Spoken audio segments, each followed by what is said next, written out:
More than a dozen former EU commissioners are reportedly still getting massive annual payments of some 100,000 euros from Brussels despite having left office. They include officials who have since been recruited to highly paid positions in energy companies, telecom giants, and even including the current Romanian Prime Minister. Yet the payments from Brussels were designed to prevent the need for them to find industry jobs that might create a conflict of interest.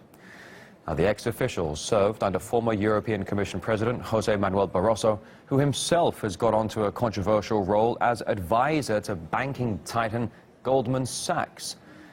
And more than 150,000 EU staff have signed a petition calling on Barroso to lose his Brussels pension for taking the Goldman Sachs job. His decision to take up the role has been branded, quote, morally reprehensible. However, an investigation concluded he hadn't broken any rules. We discussed the issue with financial analyst and RT host Max Kaiser. This is an example of corruption at the highest level. And of course, the excuse that they use is, it's all legal.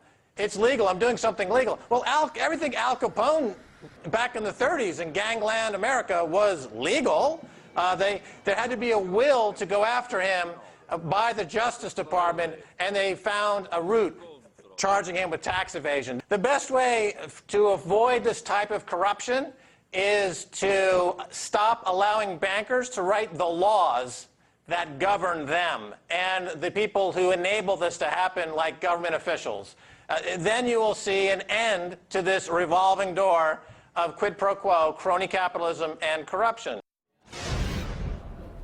Thousands around the world are expected to rally today in the annual Million Mask March, organized by activist group Anonymous.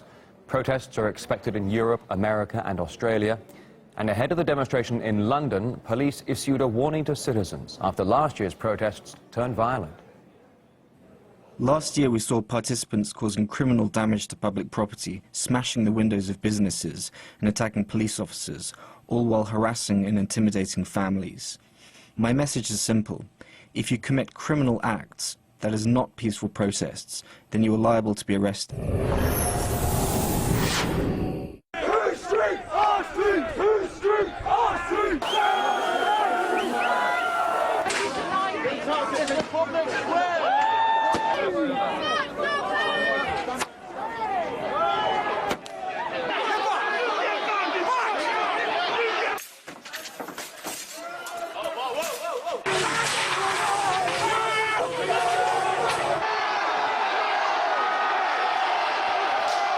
Anonymous is a network of hacker activists which reportedly operates without leaders or central committees.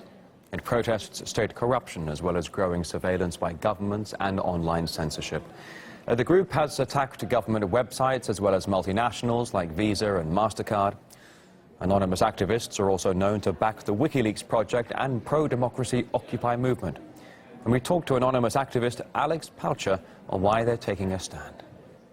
The Million Mask March is very relevant. Dissent is the highest form of patriotism we have. Anonymous isn't truly about anonymity. The mask was never meant for someone to remain anonymous. If transparency causes fear, that's a good indication that the government is not acting in accordance of the will of the people. Collective Anonymous are just a collective of people. We do not work for any government organizations. The more the government lies and hides what they're doing, the more and more we